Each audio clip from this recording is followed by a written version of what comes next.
দুনিয়া থাকতে দিবেন, দুনিয়া থাকতে দিবেন। দুনিয়া প্রতিদিন শত শত হাজার হাজার মানুষকে লাথি মেরে মেরে কবরে পাঠায়। যা যা চলে যা। সেদিন আমার বাসার পাশে 23 বছরের এক ছেলে সিএনজি অ্যাক্সিডেন্টে মারা গেছে। চাঁদের মতো চেহারা ছিল, চাঁদের মতো চেহারা, ফোলাটা এত সুন্দর চেহারা। আহা, 23 বছর মাত্র, তাগড়া ছেলে, ইউনিভার্সিটি পড়ত। সিএনজি করে, রিজার্ভ সিএনজি নিয়ে কোথাও যাচ্ছিল, কাভার্ড ভ্যান বাড়ি দিছে রাত্রে 11:30 পৌনে 12টায়। ছেলেটা সাথে সাথে মারা গেছে। পরের দিন জোহরের পরে আমিও জানাজা পড়ছি। তাই বললাম,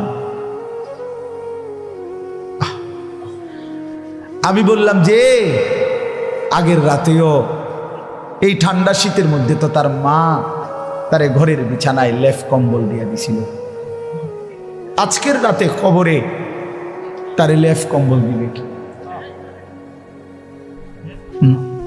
বলো না ভাইয়া? মাটির উপরে যদি এই ঠান্ডা লাগে গায়ে, কল্পনা করে দেখো তো মাটির ভিতরে কেমন ঠান্ডা, কেমন ঠান্ডা। চাদর গায়ে, মাফলার পেঁচানো, গেঞ্জি, শার্ট, কত কিছু গায়ে লাগানো, এরপরেও শীত লাগতেছে। খোলা মানুষটা কবরের মধ্যে কেমনে থাকবে?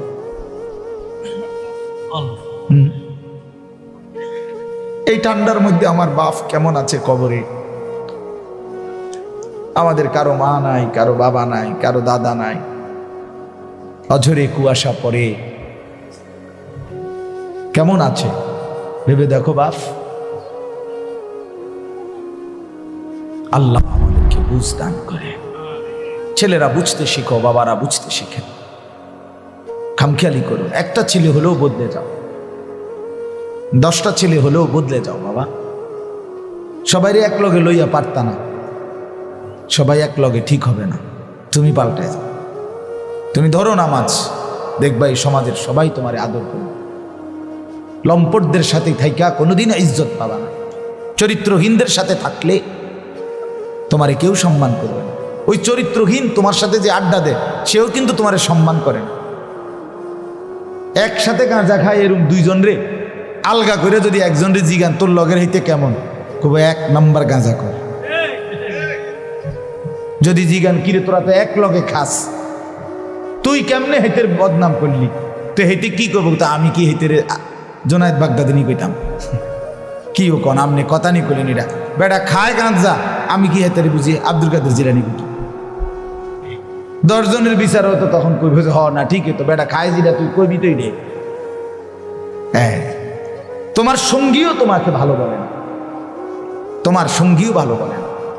আল্লাহ তাআলা বলেন হাসরের ময়দান সত্যি সত্যি কায়েম হবে, আর সেদিন বুজুহুন ইয়াউমাইদিন নাযিরা, সেদিন মানুষ 2 রকম হবে।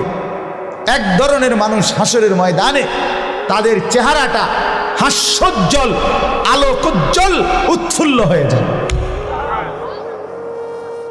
ডান হাতে যখন আমল নামা পাবে, এক পলকে আমল নামাটা ফাআম্মা মান উতিয়া কিতাবাহু বিয়ামিনি, ডান হাতে যখন আমল নামা দেয়া হবে, সাথে সাথে ইমানদারের চেহারাটা আলোকিত হয়ে যাবে, আলোকোজ্জ্বল হয়ে যাবে। দাঁড়ান শুনে এলি, এই যে ফায়াকুলু হাউমুকরাউ কিতাবিয়া, ইমানদার তখন হাসি মুখে নিজের আমল নামা এইটা সপুরা হাসরবাসীকে দেখাবে। দেখেন দেখেন, এই যে মাহফিলওয়ালারা সবাই দেখেন, এই যে আমার নাম আছে এখানে, আল্লামা আনিসুর রহমান আশরাফি, ময়নামতি, কুমিল্লা। দেখছেন? কথা বলেন না কেন? দেখছেন? সবাই দেখছেন আমার নাম আছে এখানে। হাসরের ময়দানে এইভাবে ডান হাতে যে আমল নামা পাবে, সে সবাইকে দৌড়াইয়া দেখাবে, এই ভাই সাহেব দেখেন দেখেন দেখেন, আমার নাম জান্নাতীদের তালিকায় উঠছে, দেখেন। হাউমুকরাউ কিতাবিয়া, দেখো দেখো হাসরবাসী, পড়ে দেখো আমার আমল নামা, আমার নাম উঠছে জান্নাতীদের তালিকায়। সুবহানাল্লাহ। লক্ষ লক্ষ হাসরবাসী তখন চিৎকার করে বলবে, বন্ধু তোকে তো আমাদের সমাজেই দেখেছিলাম, তুই তো আমাদের সাথেই বড় হইছিলি, তুই কেমনে জান্নাতি হলি? তখন নেককার জান্নাতি বলবে, ইন্নী জানান্তু আন্নী মুলাকিন হিসাবিয়া। সে বলেছে, বন্ধু যদিও হাঁটতাম চলতাম উঠতাম ফিরতাম, কিন্তু আমি 24 ঘন্টা দিলে দিলে বুঝতাম, বিশ্বাস করতাম এমন একটা হাসরের ময়দান সত্যি সত্যি হবে। এই জন্য আমি নামাজও পড়েছি, রোজাও রেখেছি, হালালও খেয়েছি, ঠিক মতো আল্লাহর পথে চলেছি, বিনিময়ে আজকে ডান হাতে আমলনামা পেয়ে গেলাম। সুবহানাল্লাহ। বুজুহুন ইয়াওমাইদিন নাযিরা, চেহারা আলোকিত হয়ে যায়। ইলা রাব্বিহা নাযিরা। আল্লাহ বলে এরপরে এই জান্নাতি বান্দা আমলনামা যে ডান হাতে পাইলো, চেহারা যার আলোকিত হলো, সে সরাসরি তারাহু আয়ানান। রাসূলুল্লাহ বলছে, বুখারীর হাদিস, ইন্নাকুম সাতারাউনা রাব্বাকুম আয়ানান। আয়ানান অর্থ হলো এই যে দুই চোখ, এই সরাসরি এই চোখে আমি যেমন শরীফ ভাইরে দেখতেছি, শরীফ ভাই আমার দেখতেছেন, সরাসরি দেখতেছি কিনা? আমার আর আপনার মাঝে কোনো পার্থক্য আছে দেখাত না? আমি যেমন দেখতেছি, রাসূল বলে হুবহু তোমরা তোমাদের এই দুই চোখ দিয়ে ইমানদার নেককার ডান হাতে আমলনামাওয়ালা হাস্যোজ্জ্বল চেহারা নিয়া সরাসরি আল্লাহকে দেখতে থাকবে। ইলা রাব্বিহা নাযিরা।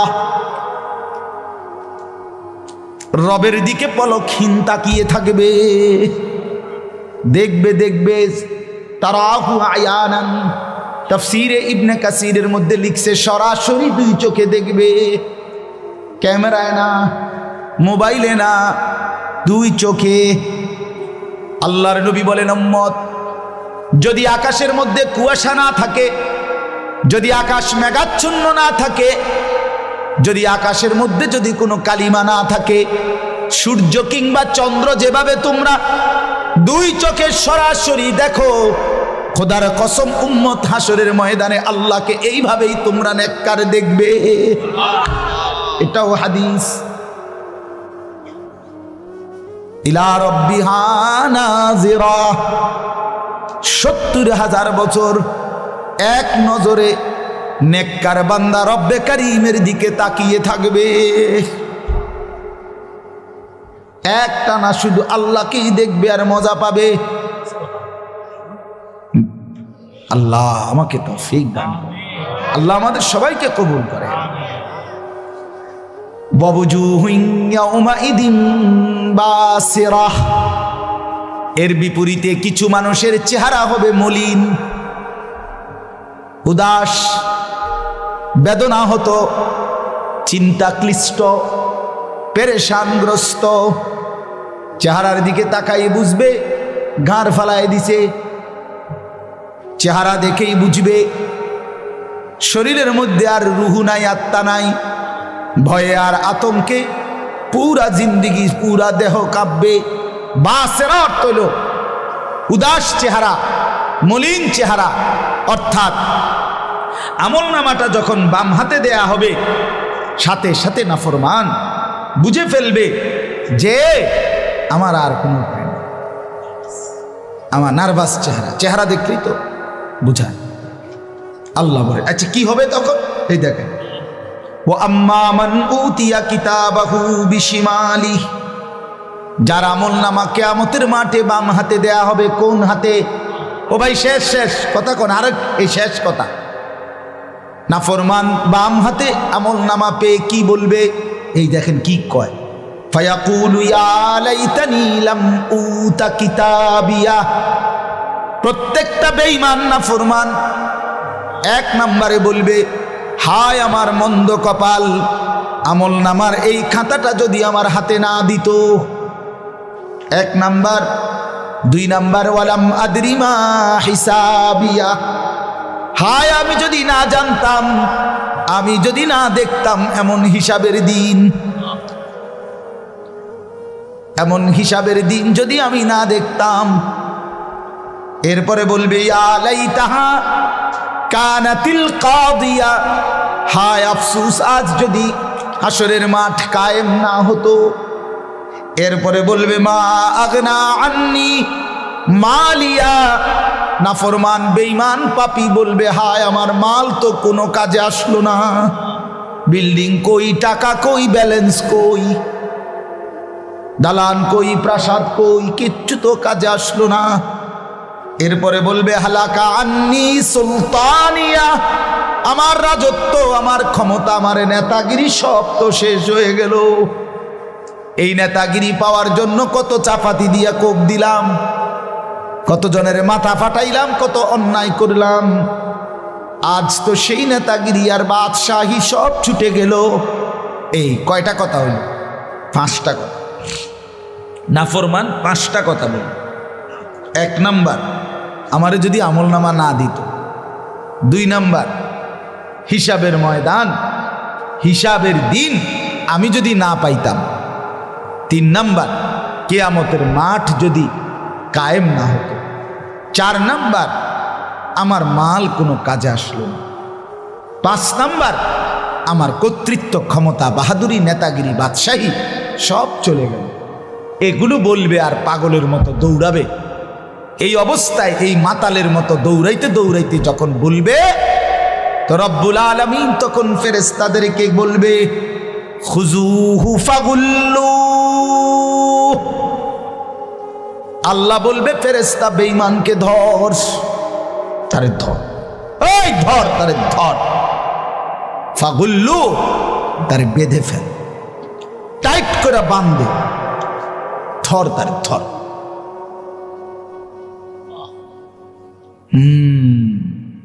ফেরেশতা ধরে বেঁধে ফেলবে।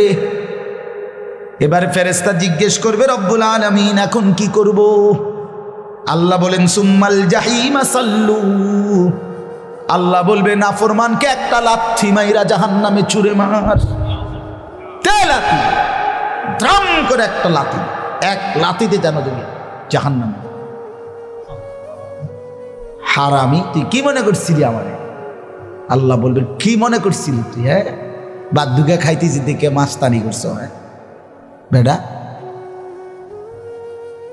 আমি আসমান রাখছি দেখে না তুই চলছ, আমি জমিন বিছায় রাখছি দেখে না তুই চলছ, তোর বাফে চালাইছে।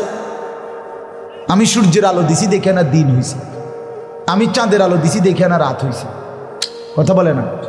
তোমার বাফে দিছি দিন, তোমার বাফে, তোমার দাদায়, তোমার বংশধর কেউ কেন ভুলে গেল আল্লাহকে? কেন নামাজ পড়লাম? শেষ কথা হলো আল্লাহ বলেন তাদুন্নু আন ইউফআলা বিহা ফাকিরা।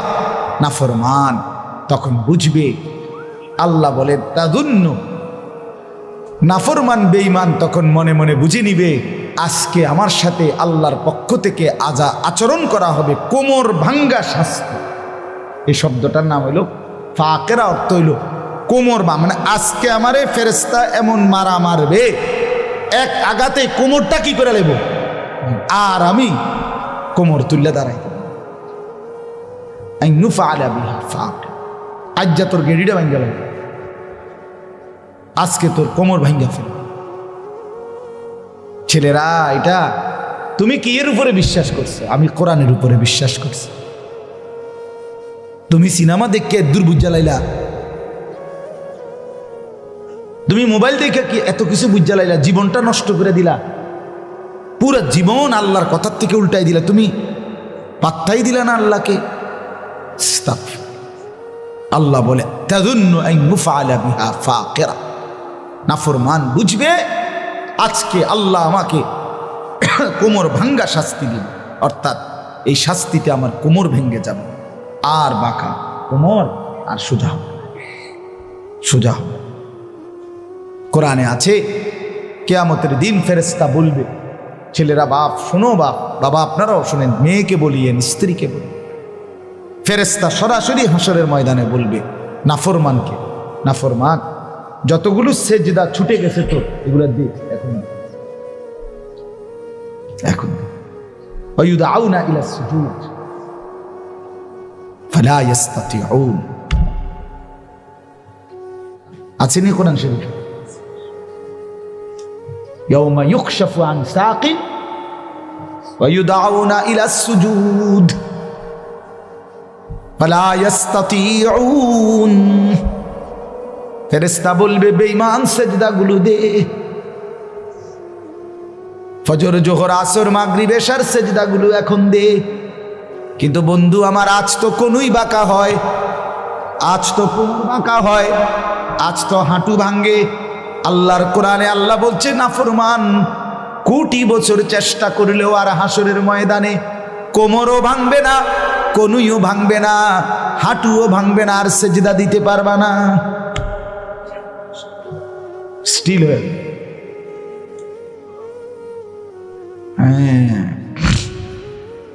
আমার হাঁটু, ওই যে বলছিলাম যে পা ভাঙ্গা গেছিল, আমার হাঁটু এরকম শক্ত হয়ে গেছিল, 6 মাস আমি সেজদা দিতে পারিনি। ধীরে ধীরে ধীরে ধীরে ওষুধ মালিশ কিতা কিতা দিতে দিতে দিতে দিতে এটা হাঁটু এটা আস্তে নর্মাল হয়েছে। ওই যে সোজা রাখতে রাখতে এটা সোজা হয়ে গেছে। আমি তো দেখছি, হ্যাঁ দেখলেন, এটার বাঁকাই হয় না, লড়ে চড়ে না। 2 মাস এক সোজা যে ফালাই রাখছে, আর বাঁকা হয় না। আল্লাহ আমাকে মাফ করে দেন।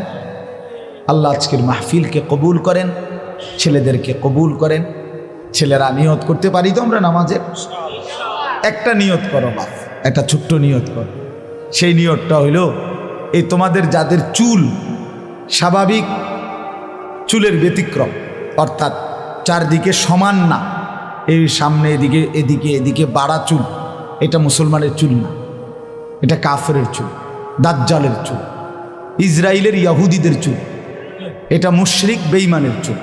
আজকের এই রাতে, এই ঠান্ডা শীতের মধ্যে নিয়ত করো দাঁড়াইয়া, হিম্মত করে কিছু ছেলে, সবাই না, যাদের চুল এরকম বড়, ডানে বামে সামনে পিছনে, তুমি নিয়ত করে দাঁড়াও যে আমি ইনশাআল্লাহ হুজুর এই চুল কাইটা ফেলব।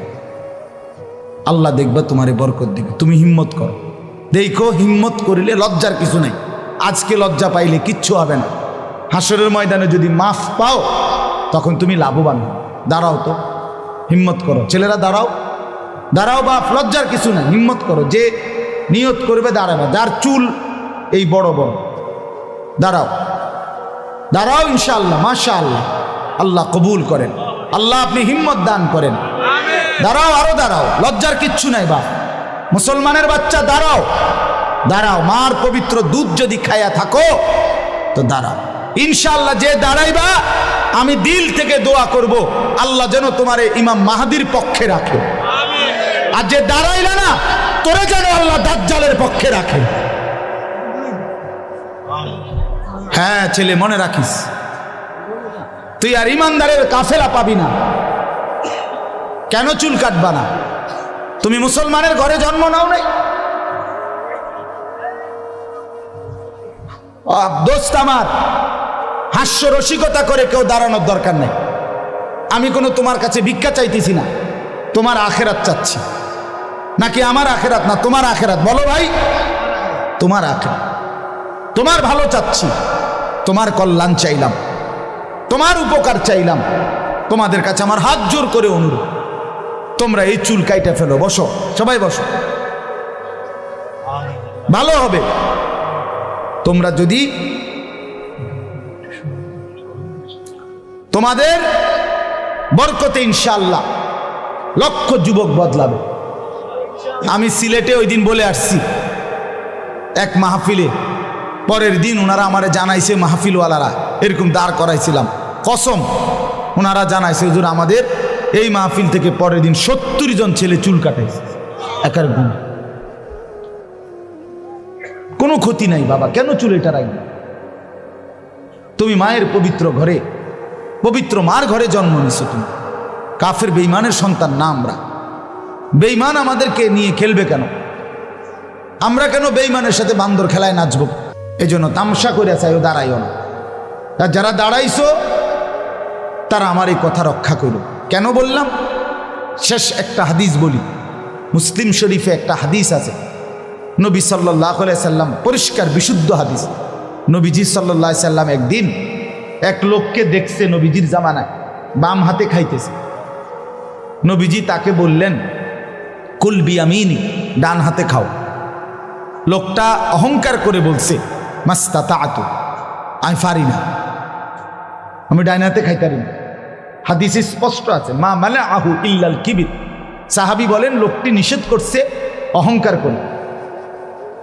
রাসূলুল্লাহ সাল্লাল্লাহু আলাইহি সাল্লাম মনটা কষ্ট লাগিয়ে উঠছে। হঠাৎ নবী একটা কথা কইয়া লাইছে, লাস্তাতাত, আর কোনোদিন পারবা না। এই কথাটা বলে ফেলছে। ওই হাদিস স্পষ্ট আছে যে সাহাবী বলেন আর কোনোদিন ওই লোক মৃত্যু পর্যন্ত তার ডান হাত মুখের কাছে নিতে পারে না। কসম আল্লাহ, এটা রাসূলুল্লাহর হাদিস। এই জন্য ভাই ঠাট্টা করে দাঁড়ায় না। তুমি মনে করো না অসুবিধা না, আমি আমার পথে চলে যাব, তুমি তোমার পথে। তোমার কাছেও আমি আটকাবো না, আমার কাছে তুমি আটকাইবে না। এটা ঠিক আছে, এটা কোনো সহজ কথা। তোমার কাছে আমি ঠেকানা, আমার কাছে তুমি ঠেকানা, কিন্তু আল্লাহর কাছে আমরা সবাই ঠেকা। আল্লাহ আমাদেরকে বুঝ দান করেন, আল্লাহ আমাদের সন্তানদেরকে কবুল করেন, চতুর্দিকে সমান করে স্বাভাবিক চুল রাখো, দেখবা আল্লাহ বরকত দিবে। আমার একটা স্বপ্ন, এটা মুসলমানের ছেলেরা যদি চুলটা ঠিক করে, 5 ওয়াক্ত নামাজ পড়ে, একটু যদি নড়ে চড়ে বসে, কাফের বেঈমানরা বুঝবে মুসলমানের মেইন শক্তি যুব সমাজ নড়ে চড়ে উঠছে। বেঈমানের কলজা কাম, এরা বুঝবে তাদের পতন আর বেশি দিন নেই। আমরা কিন্তু ব্যর্থতা এখানে, আমাদের নওজোয়ান আছে রেডি সব, শুধু একটু ঘুরে দাঁড়াইলে হতো, একটু ঘুরে দাঁড়াইলে। আমাদের প্রচুর পরিমাণ যুব সমাজ, মুসলিম যুব সমাজ আছে কিনা বলে, আমাদের ম্যান পাওয়ার আছে, আমাদের যুব শক্তি আছে, কিন্তু আমরা শুধু একটু প্রপার ইউজ ব্যবহার করতে পারলে ইনশাআল্লাহ বেঈমান হেরে যাবে, ইমানদার জিতে যাবে। ফিলিস্তিন জিতবে, ইসরায়েল হারবে, সারা পৃথিবীতে মুসলমানের বিজয় হবে। আল্লাহ সকলকে তৌফিক দেন, কবুল করেন। আজকের মাহফিলে আল্লাহ তাআলা বরকত দান করেন। দুইটা, 1 নম্বর বিষয় হলো 9 তারিখ তোমার মাহফিল না, আমাদের গাজীপুর হাবিবুল্লাহ দারুস সুন্নাহ হাফিজিয়া মাদ্রাসায় মাহফিল। ওখানে আমার মাগরিব বাদ বয়ান আছে, আরো উলামায়ে কেরাম বয়ান করবে আগামী মঙ্গলবার ইনশাআল্লাহ। সবাইকে সেখানে দাওয়াত করলাম। 2 নম্বর হলো 13 তারিখ জানুয়ারি মাসের আমার মাদ্রাসা ময়নামতি সাহেবের বাজার, সেখানে মাসিক ইসলাহি মাহফিল প্রত্যেক মাসের 2য় শনিবার আসর থেকে এশা বয়ান হয়। তোমরা নওজোয়ান ভাই সুযোগ থাকলে যাওয়ার চেষ্টা করো। আমাদের শরীফ ভাই, আলাউদ্দিন ভাই, এরা অনেকেই যায়, তাদের সাথেও যোগাযোগ করলে যাওয়া যায়।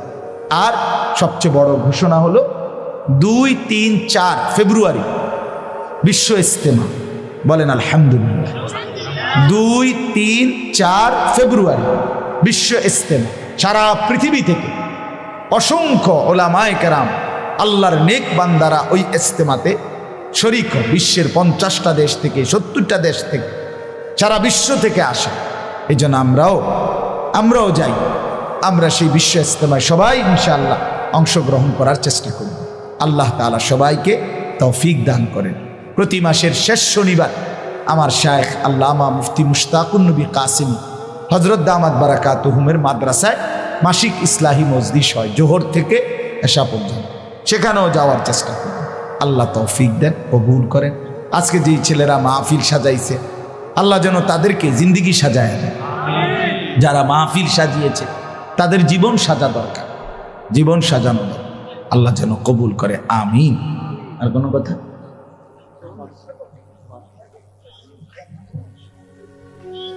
হ্যাঁ, তো দ্রুত দ্রুত আনছিনি, রেডি আনছিনি। আপনারা সবাই চোখ বন্ধ করেন, আপনাদের একটা কিছু দিব। চোখ বন্ধ করে রাখেন যাতে করে দিতে সুবিধা হয়, কারণ চোখ খোলা থাকলে অনেক সময় 2 হাত 2টা নিজ্ঞা।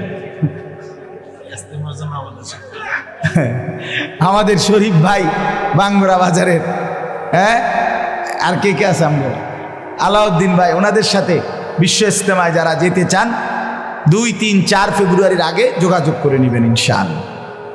সিরিয়াল মিডিয়া লাগতো তুমি দেও চাই দেও, এমনি বাইল করে লইয়া লই, আওয়াজ করে না, কেউ কথা বলেন। এই সামান্য একটা তাবারুক মেহমানদারি, এটা যেন হুড়াহুড়ি কারাকারি করার কিচ্ছু নেই। রিজিকে থাকলেই পাবেন, রিজিকে না থাকলে পাইতেন না।